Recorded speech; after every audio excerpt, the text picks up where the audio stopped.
kami dari bidang pewartaan dan media KKIHK dalam rangka kampanye Hari Komunikasi Sedunia tahun 2026. Salam dan sejahtera untuk semua.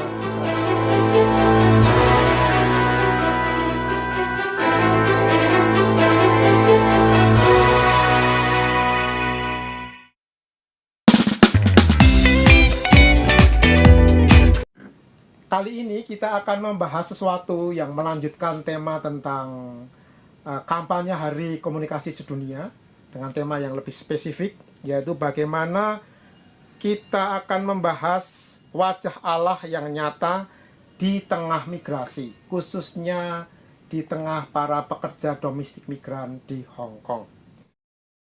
Menjadi migran seringkali membuat kita merasa seolah identitas kita hanyalah sebuah nomor atau kontrak kerja. Ini bersama saya sudah hadir Ibu Elia. Dulu pernah menjadi ketua tahun berapa, Bu Elia? Menjadi ketua tahun 2017 sampai 2023, tetapi masuk ke pengurusan dari tahun 2013. Oke. Cukup lama. Betul. Dan sangat mengenal KKIHK. Dan tentu saja yang satunya tidak asing adalah koordinator bidang pewartaan Suster Ruth yang nanti akan juga membantu kita merefleksikan apa sih arti wajah Allah yang nyata di tengah kehidupan dunia para migran.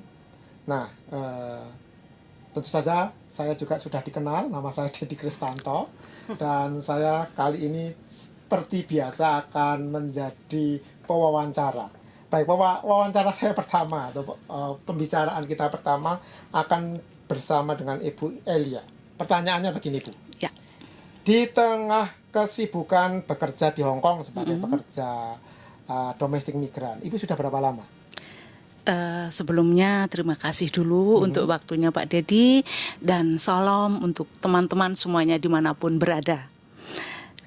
Saya di Hong Kong sudah kurang lebih 20 tahun. Dari tahun 2005 sampai sekarang. Wah, jadi sudah ngerti benar Hong Kong itu ya? Enggak juga. Enggak juga. Enggak juga. Kalau KKIHK berarti sudah tahu? Sedikit banyak. Sedikit. Ya, sedikit banyak. Oke. Sedikit banyak. Nah, sebagai pekerja migran, Bu Elia, apa sih, kapan dan bagaimana Ibu mengalami bahwa Ibu pernah dihargai, pernah dihormati sebagai pekerja migran di Hong Kong? Apakah ada pengalaman yang sangat menarik yang bisa kita dengarkan atau dibagikan ceritanya? Baik, yang pertama dalam di rumah majikan ya. Yang pertama di rumah majikan terlebih dahulu. Dari tahun 2005 itu saya mengalami 3 kali ganti majikan, dan itu yang pertama, majikan yang pertama tempatnya di Joy Hong itu selama 5 tahun. Terus karena alasan waktu itu nggak mau kasih long service, nah itu saya nggak dilanjut kontrak. Kemudian saya lanjut untuk kontrak kedua itu di majikan yang kedua, tempatnya di To Kwa Wan. Nah, di situ saya dalam segi pekerjaan itu merasa memang kurang dihargai, dalam arti sedikit kesalahan itu selalu dibuat sebab untuk memarahi saya. Nah, itu saya cuman satu kontrakan dalam arti 2 tahun. Kemudian saya ganti majikan, masuk ke majikan ketiga. Disinilah saya merasa betul-betul dihargai saya sebagai manusia. Juga dalam pekerjaan saya menjaga baby yang waktu itu baru lahir, sampai sekarang itu anaknya sudah umur 14 tahun. Wow. Dan di situ saya dianggap seperti keluarga sendiri karena nggak ada schedule yang harus seperti apa, itu semua dipercayakan ke saya. Apapun itu mereka selalu percaya ke saya gitu. Dari situlah saya merasa di sini saya benar-benar bisa dihargai sebagai pekerja, sebagai saya pribadi, dan sebagai dalam arti sebagai migran itu sendiri. Oke, jadi Ibu merasa dimanusiakan oleh majikan Ibu yang sekarang, betul. dengan menjaga sampai anak dari baby, dari bayi, kecil sampai 14 Betul, tahun. betul, gitu ya. betul. Ibu menjadi ibu keduanya Benar. si anak dong. Iya. Iya. Oke. Iya. Rasanya seperti apa? Dihargai sebagai manusia itu, Bu? Saya bersyukur banget Pak Dedi karena di tengah masyarakat Hong Kong, bahkan dari teman-teman migran sendiri, itu banyak sekali cerita yang mungkin kurang enak ataupun mungkin banyak sekali tekanan. Tapi di satu sisi saya bisa menemukan majikan yang begitu baik, menerima saya apa adanya dengan segala kekurangan saya, dengan segala pekerjaan yang kita semuanya tahu di Hong Kong ini kita dituntut untuk selalu on time, selalu bersih, selalu jujur terutama, dan disiplin. Itu. Oke. Luar biasa. Jadi ini selalu bisa mengubah atau menempatkan posisi dirinya Bu Elia menjadi semakin berkembang di Betul. tengah majikan yang sangat menghargai ibu sebagai pribadi dan juga sebagai pekerja, tidak hanya sebagai pekerja yang pokoknya disuruh Iya, begitu ya. iya, betul, betul. Oke. Apakah pada waktu itu, pada di majikan yang terakhir ini, Iya. ibu maksud saya masa ibu memimpin atau menjadi ketua KKIHK atau sudah majikan sebelumnya? Saya belum masuk ke pengurusan belum, karena saya masuk di majikan ini tahun 2012. Terus saya masuk ke komunitas ini tahun 2008. Begitu. Jadi saya bekerja di rumah majikan yang ketiga 1 tahun, baru saya masuk ke kepengurusan. Karena memang bisa libur setiap hari Minggu. Gitu. Jadi itu di majikan kedua berarti? Bukan, ke majikan yang ketiga ini. Di majikan yang ketiga. Iya. Di majikan yang ketiga, lalu bisa libur hari Minggu. Iya, betul. Lalu betul. punya waktu yang lebih luang. Benar. Dan kebetulan Romo Heri lalu meminta. Benar. Waktu belum. Ketua, belum. Waktu itu tahun 2013 saya masih bersama Romo Johannes Indarta. Betul. Ya. Benar, waktu itu. Terus kemudian tahun 2014, setahun setelah saya masuk ke pengurusan, Romo Heri ditahbiskan, baru serah terima jabatan dari Romo Johannes Indarta ke Romo Heri. Disitulah baru saya tetap menjadi pengurus, tapi waktu itu masih di koordinator PDK. Merangkap koordinator konsumsi. Nah, terus pelan-pelan tahun 2000 itu kepengurusan 2013 sampai 2015, 2015 sampai 2017 itu Shirley yang menjadi ketua, 2017 sampai 2023 itu saya yang menjadi ketua. Oke, baik. Jadi sudah malang melintang untuk mengurus KKIHK. Ya, puji Tuhan, Tuhan memberi kesempatan yang sangat luar biasa untuk saya berkembang, untuk saya bertumbuh dalam iman, untuk saya bisa memahami bagaimana sih menjadi anggota komunitas yang baik dan bagaimana sih kita tetap bertumbuh di dalam iman akan Yesus Kristus itu sendiri. Apa bagi Bu Elia, mengapa kerasan tadi saya katakan malang melintang menjadi pengurus KKIHK sampai menjadi ketua? Apa sebenarnya yang istimewa menjadi anggota dan pengurus KKIHK itu? Oke. Pertama, saya itu berasal dari Kristen Protestan, dari gereja Sidang Jemaat Allah. Terus kemudian saya masuk di sekolah Katolik. Dari situ saya pelan-pelan itu belajar untuk mengenal Katolik itu seperti apa. Nah, kemudian tahun 1993 itu saya dibaptis menjadi Katolik. Nah, sejak baptisnya di sini? Bukan di Indonesia. Di Indonesia. Betul. Okay. Nah, sejak tahun 1993 itu sampai beberapa tahun kemudian saya itu vakum. Dalam arti Katolik hanya istilah Katolik aja, tapi nggak mempelajari, nggak mendalami. Katolik KTP. Betul. Kemudian ke gereja pun cuman nafas aja, dalam arti Natal sama Paskah. Tahun 2005 saya masuk ke Hong Kong. kebetulan saat itu ada kerinduan dalam hati saya itu untuk datang ke gereja. Nah, waktu itu saya belum liburnya setiap minggu, belum, masih 1 bulan sekali. Saya sempat masuk ke gereja yang ada di KJRI, tapi bukan yang Katolik, yang itu Kristen Protestan. Kemudian saya merasa nggak nyaman. Kenapa kok nggak nyaman? Kok nggak sreg dalam arti ya. Kemudian tahun 2008 saya waktu mau ke gereja yang ada di KJRI yang Protestan itu yang dipimpin oleh Bapak Aris, itu saya ketemu dengan Suster Flora. Nah, waktu ketemu Suster Flora saya tanya, Sus, ada misa bahasa Indonesia enggak? Oh, mari ikut saya gitu. Dari situlah saya masuk, dikenalkan ke komunitas KKIHK ini.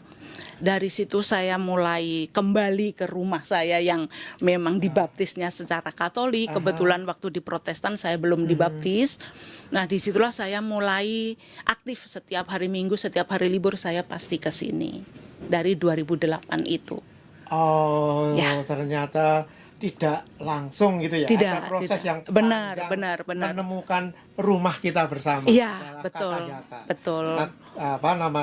Komunitas Katolik Indonesia. Iya, benar. Nah, di sini kebetulan tadi ceritanya bagaimana dari Kristen lalu menjadi Katolik, lalu menjadi terlibat dalam kepengurusan dan seterusnya. Ternyata ada hal yang istimewa. Nah, kebetulan di sini ada Suster Ruth sebagai koordinator pewartaan. Bagaimana sebenarnya mengajarkan pada pencari iman, kalau istilah saya, mencari iman untuk menemukan kembali apa yang Suster lakukan dengan para katekumen sekarang, seperti apa yang dialami oleh Ibu Elia. Apa yang Suster harapkan atau ingin kembangkan? Ya, terima kasih Pak Dedi. Shalom buat teman-teman semua pemirsa. Terkait dengan apa yang ditanamkan kepada katekumen yang sedang ya mungkin dalam juga proses pencarian tentang perjalanan iman mereka. Bagi saya yang mau saya tanamkan juga itu adalah bagaimana bisa menjadi seperti Yesus melalui kenyataan atau realitas hidup mereka masing-masing ya. Kadang kan hidup itu nggak selalu mulus, kadang juga ada tantangan, dan sangat menarik ketika itu bisa diintegrasikan. Misal kita dalam masa prapaskah, kemudian kita ada masalah mungkin hubungan dengan majikan atau sedang di-terminated sama majikan. Bagaimana kemudian orang bisa mengalami atau menyatukan penderitaan atau sengsara Yesus dengan apa yang sedang dialami. Ya, kenyataan mungkin pahit bahwa dia harus diperlakukan tidak adil misalnya oleh majikan misalnya, atau dia harus bekerja sangat melelahkan dari pagi tanpa istirahat sampai larut malam, atau bagaimana harus mendengarkan kata-kata yang selalu penuh kritikan, tidak ada rasa terima kasih. Dan bagaimana itu membantu juga teman-teman ketika mereka ikut jalan salib. Coba Tuhan Yesus juga mengalami hal yang tidak berbeda. Tuhan Yesus tidak dilihat dari sebagai putra Allah yang jauh tinggi tempatnya, tapi dia ada konkret nyata dalam kehidupan kita sehari-hari. Jadi kalau kita dalam situasi seperti itu ingin mendapatkan kekuatan, ya ikutlah bersama Yesus. Karena Yesus sendiri mengatakan, barang siapa mau mengikuti aku harus memikul salib, menyangkal diri. Dan sekarang kalau kita bandingkan hidupku dan hidup Yesus, ternyata mungkin sejalan. Yesus mengalami sengsara, penderitaan. Teman-teman sebagai pekerja domestic worker atau pekerja domestik juga mengalami situasi mungkin yang tidak berbeda dengan Yesus dicaci maki. Hanya bedanya Yesus dicaci maki oleh bangsanya. kita para pekerja migran, teman-teman pekerja migran dicaci maki mungkin oleh majikannya, oleh mungkin juga kadang-kadang sebagai pengurus tidak ada terima kasih kan dari anggota mungkin loh ya. Yang ada kurang inilah, kurang itulah, kritik ini, kritik itu, nggak ada rasa terima kasihnya anggota ini ya. Mungkin gimana Mbak? Tetapi suster, terima kasih ya bahwa ada situasi yang tadi menarik diceritakan oleh suster, katekese bagi para pekerja migran itu lalu bisa mendekatkan diri pada cerita tentang Yesus sendiri, Yesus yang mengalami kesengsaraannya, karena kebetulan kita belum lama ini masih dalam oktav Paskah gitu ya. Apakah ada yang istimewa suster selama ini suster mulai mengembangkan katekese bagi para pekerja migran, kalau dalam istilah saya mencari iman, pencari iman gitu. Apakah suster mengembangkan sesuatu atau menangkap sesuatu yang istimewa untuk menyiapkan katekese bagi para pekerja migran seperti tadi yang diceritakan oleh Bu Elia? Sebetulnya bagi saya teman-teman yang datang bergabung atau sedang mencari Tuhan di dalam gereja Katolik, bagi saya itu juga sebuah hadiah ya kadang. Karena apa? Saya ini merasa tidak mencari tetapi mereka dikirim Tuhan untuk datang kepada kita. Lalu katakanlah bagaimana sekarang mengantar mereka untuk semakin mengenal Kristus atau mengenal gereja Katolik. Memang bagaimana? Saya merasa bersyukurnya itu karena kelas ini kan kecil ya. Maksud saya 10 orang nggak sampai, kadang 5 atau 7 orang. Sehingga untuk menghantar mereka memang berdasarkan pengalaman mereka. Saya tidak bisa membuat itu seperti kayak klasikal masal gitu ya, menurut textbook gitu, textbooknya ini. Tetapi memang harus dibuat, orang bilang kayak tailor made atau cocoknya buat dia itu yang seperti apa gitu ya. Misalnya buat si A yang dengan background Muslim misalnya, saya harus mengajak dia untuk juga melihat bagaimana Muslim sejarah keselamatan mereka mungkin ya. Katakanlah Nabi Muhammad, katakanlah itu sampai dengan perjanjian lama ya, katakanlah seperti itu kisah-kisah mereka. Tapi kalau ketika kita ngomong soal Yesus kan sudah nggak ada lagi cerita itu di dalam umat Islam, kan hanya taunya sampai Nabi Isa. Nabi Isa kan nggak banyak bagi mereka. Nah, bagaimana saya mengatakan itu menyesuaikan dengan latar belakang mereka. Kalau mereka Kristen, Protestan, bagaimana saya juga harus memberikan tekanan pada sakramentalnya, yang mungkin mereka nggak ngerti. Bahkan ketika saya dulu ikut kursus pastoral untuk di rumah sakit, para pendeta itu sampai mengagumi karena para imam kita itu punya sakramen, punya dalam artian ritus-ritus, ada minyak yang digunakan untuk orang sakit. Mereka itu nggak punya, mereka nggak punya. Jadi mereka itu malah gimana ya? Dia bilang memang gereja Katolik punya itu, kami nggak punya. Itu beberapa pendeta harus mengakui itu. Nah, itu kan menjadi sesuatu kekayaan bagi gereja Katolik yang harus di-sharekan, dibagikan kepada mereka dengan latar belakang yang Protestan. Terus yang Muslim ya harus melakukan pendekatan-pendekatan yang lebih bisa mengantar mereka, kayak ajaran Trinitas itu kan masih asing. Bagaimana kita harus melakukan dalam bahasa yang sangat sederhana untuk menjelaskan tentang Trinitas, Allah Tritunggal.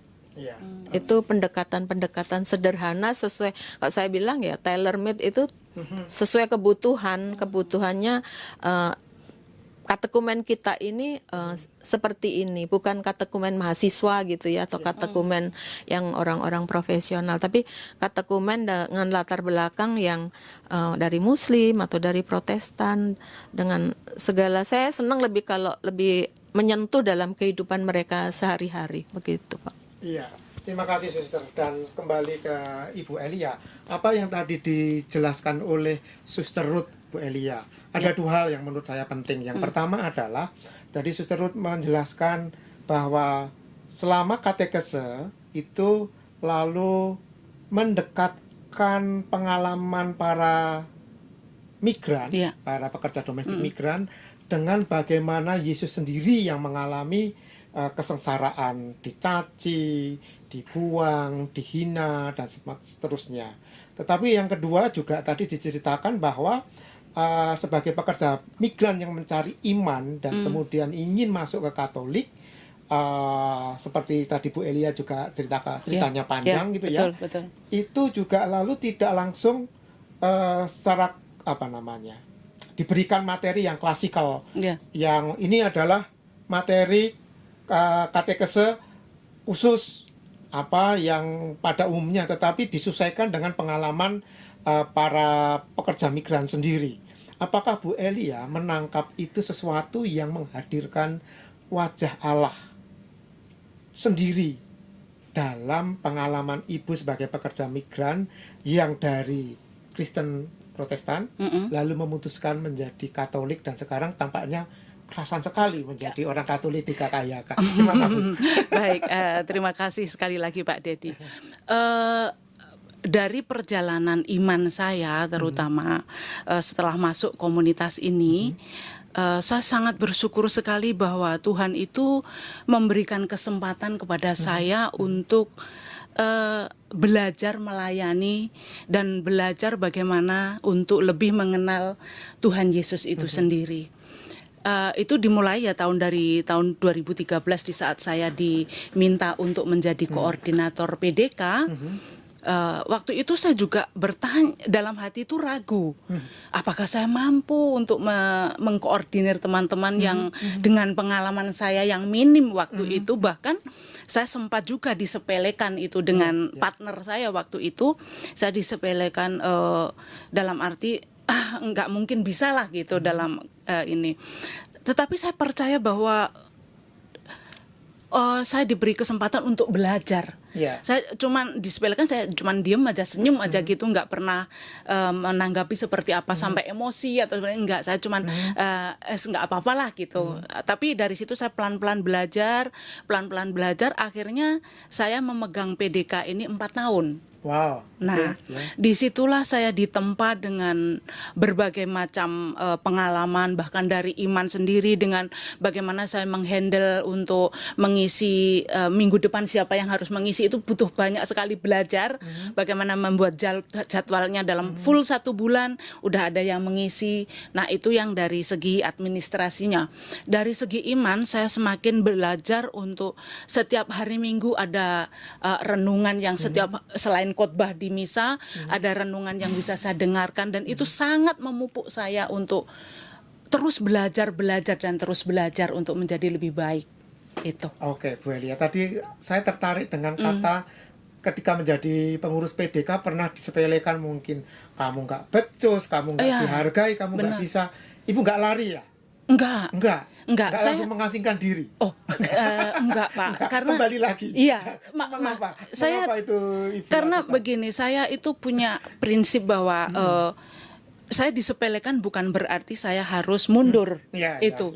Karena itu menjadi tantangan bagi saya untuk bisa membuktikan bahwa ini loh saya bisa, bukan dengan kayak gontok-gontokan seperti itu, bukan. Tapi saya dalam diam itu saya, baiklah, nggak apa-apa saya disepelekan, saya akan belajar terus supaya saya bisa menjadi lebih baik, karena dengan disepelekan itu memacu saya untuk terus belajar. Itu. Ternyata bahwa menjaga wajah Allah itu butuh perjuangan, karena sebenarnya wajah Allah itu kan wajah martabat Allah itu kan terlihat dalam kasih, benar, dan dalam cintanya kepada manusia. Minggu lalu dalam tayangan kita, Suster sudah menjelaskan itu, bahwa wajah Allah itu adalah wajah kita sendiri yang disampaikan lewat kasihnya, lewat Yesus yang mengasihi kita. Ternyata nggak mudah ya, Bu Betul, Eli, ya? nggak mudah Pak Dedi. Jadi perlu Apalagi diperjuangkan ya. Tidak Benar. otomatis lalu bisa kita mendapatkan, oh Tuhan Iya, mencintai betul. saya, bukan Iya. begitu ya. Iya. Harus Itu diperjuangkan. Benar, Bagaimana, Bu? bahkan perjuangannya itu nggak berhenti sampai di situ Pak Dedi ya. Iya. Nah, setelah 4 tahun saya memegang koordinator PDK, Tuhan itu ngasih saya tantangan lagi. Dikasihlah saya tanggung jawab untuk memimpin komunitas ini. Itu pengalaman yang juga jauh lebih besar lagi untuk saya, karena bagaimanapun saya harus bisa paling tidak mengayomi anggota kepengurusan itu sendiri, dan Tuhan bilang nggak apa-apa, maju aja gitu. Jadi percaya, aku pasti ada. Itu yang membuat saya dengan segala pergumulan, dengan segala pergulatan dalam arti carut marutnya dalam kepengurusan, menghadapi pribadi satu dengan yang lainnya itu, Tuhan sendiri yang mengatur. Oke, terima kasih Bu Elia. Menarik tadi yang diceritakan oleh Ibu Elia tentang bagaimana pengalamannya dan kesaksiannya dari proses dia menjadi orang Kristen yang menjadi Katolik, dan setelah menjadi Katolik lalu menjadi pekerja domestik migran di Hong Kong, dan lalu berjibaku gitu ya, mempertahankan bagaimana kepengurusan KKIHK itu bisa berjalan ya dengan berbagai macam bidangnya, dari PDK sampai menjadi ketua di situ ya. Nah, Suster, menariknya adalah bahwa memang tidak mudah untuk mendampingi situasi para pekerja domestik migran di sini, terutama yang Katolik, karena tadi kita sudah mendengar cerita, dan Suster sendiri pernah mendengar cerita langsung bahwa ada banyak tekanan, ada banyak situasi yang tidak mudah untuk langsung diterima oleh para pekerja domestik migran. Nah, bagaimana Suster bisa mendampingi dan mendorong teman-teman, entah pengurus, entah keseluruhan semua anggota komunitas KKIHK yang pekerja migran, untuk tetap setia pada cinta dan jiwa Tuhan, dan kita bisa tetap berharga di mata Tuhan. Apa Suster yang bisa disampaikan kepada mereka, Suster? Ya, seperti tadi Pak Dedi katakan bahwa kita ini berharga di mata Tuhan, ya. Jadi hal ini harus ditanamkan atau harus disampaikan, bahwa apapun, siapapun kita, apapun profesi kita, kita ini berharga di mata Tuhan. Bayangkan ada 99 domba, yang ada satu yang hilang aja dicari, apa enggak begitu berharganya kita ini? Ya, ada sekian banyak dinar yang dipunyai si pemilik dinar, tapi hilang satu aja dicariin. Maka sebetulnya kita ini masing-masing sangat berharga di mata Tuhan. Dan seperti dikatakan, kamu itu berharga dan aku mengasihi engkau. Kalau sebagaimana Tuhan itu juga begitu menghargai, begitu mengasihi, maka saya juga sebagai wajah Tuhan ingin menghadirkan bahwa semua orang juga merasa diterima, merasa dihargai. Ketika seseorang dihargai, dicintai, walaupun tantangannya banyak, seperti yang dikatakan Mbak Eli tadi, tantangan itu saya sulap, caci maki itu saya sulap menjadi tantangan. Saya tidak mogok dengan caci maki, maju terus, karena apa yang dibahasakan caci maki bisa dirubah bahasa itu, komunikasi itu menjadi, oh ini tantangan, baik saya maju, saya nggak akan menyerah dengan tantangan, dan orang berkembang ya. Dengan menerima tantangan tuh kan orang nggak tambah mandek, kan orang semakin berkembang. Cuma dari ketua PD menjadi ketua umum misalnya ya, ketua umum KKIHK, itu apakah bukan yang Tuhan mempercayakan pada hal-hal kecil, sekarang diberi kepercayaan yang lebih besar. Ya, jadi kalau seseorang sendiri merasa bahwa dirinya berharga, bisa menemukan itu, bahwa dirinya dikasihi, dia sendiri akan, kalau seperti rudal itu bisa lepas lepas bebas ya dari caci maki itu tadi, lalu bisa mengaktualisasikan diri secara lebih penuh. Ya, Dari seorang Eli yang cuman Kristen Protestan nggak tahu apa-apa sampai menjadi ketua KKIHK itu sesuatu yang luar biasa. Tapi semua orang bisa menemukan dirinya di sana. Entah jadi apa nanti, Tuhan memanggil kita ini kan macem-macem. Tidak semua jadi pengurus KKIHK. Mungkin yang satu pelatih kor, satu pelatih apa, mungkin satu pelatih musik. Dengan talentanya masing-masing kan Tuhan memberi bekal dan Tuhan mengizinkan yang dikasih 1 menjadi 10, yang 10 menjadi 100. Silakan mengembangkan, tapi jangan dijadikan caci maki itu hambatan. Membuat kita nggak bisa berkembang. Itu kesaksiannya Mbak Eli tadi kan sudah membuktikan. Caci maki bisa kita rubah bahasa itu, tidak melukai kita, tapi kita menjadi tenaga dorong. Ya kan? Jadi daya dorong, saya akan hadapi tantangan ini dan maju terus, ya kan. Istilahnya kalau kita berkarir dari ketua PD menjadi ketua KKIHK itu kan sudah jenjang karir yang lumayan loh ya. Nggak semua orang loh Mbak bisa jadi ketua KKIHK. Saya juga kalau seperti Mbak Eli dikasih jadi ketua KKIHK mungkin amit mundur saya. Mungkin rudalnya bukan rudalnya Amerika. Iya betul. Daya dorongnya itu kan daya dorongnya Roh Kudus ya yang mendayai kita sehingga kita meluncur. Artinya suster bahwa dari apa yang suster tanggapi dan ceritakan tadi, ada semacam kesan yang sangat kuat menurut saya. Ayo KKIHK menjadi rumah kita bersama. Jangan mengasingkan diri, jangan menjauh. Mari pulang kembali seperti domba yang hilang kembali ke rumah bapaknya. Begitu suster? Iya. Oke, baik. Kalau begitu, siapa ini? Kita akan di penghujung acara ini. Apa yang akan kita buat atau pesan apa masing-masing nanti Suster Ruth atau Bu Elia bisa memberikan closing statement. Kita di penghujung acara kita dan kita akan mendengar closing statement pernyataan akhir dari narasumber kita yaitu Suster Ruth dan Ibu Elia. Apa Suster yang mau disampaikan closing statement untuk para anggota KKIHK yang mendengarkan acara ini? Ya, kita semua ini berharga di mata Tuhan. Kita diundang bersama-sama untuk membangun dan mengembangkan komunitas kita. Tetapi kita juga diundang untuk mengembangkan diri kita masing-masing. Nah, di komunitas KKIHK inilah juga tempat atau wadah untuk kita mengembangkan diri kita baik secara manusiawi maupun talenta-talenta kita. Oleh karena itu, silakan datang dan berkumpul kembali bersama-sama dengan kita semua saling membangun dan mengembangkan diri kita.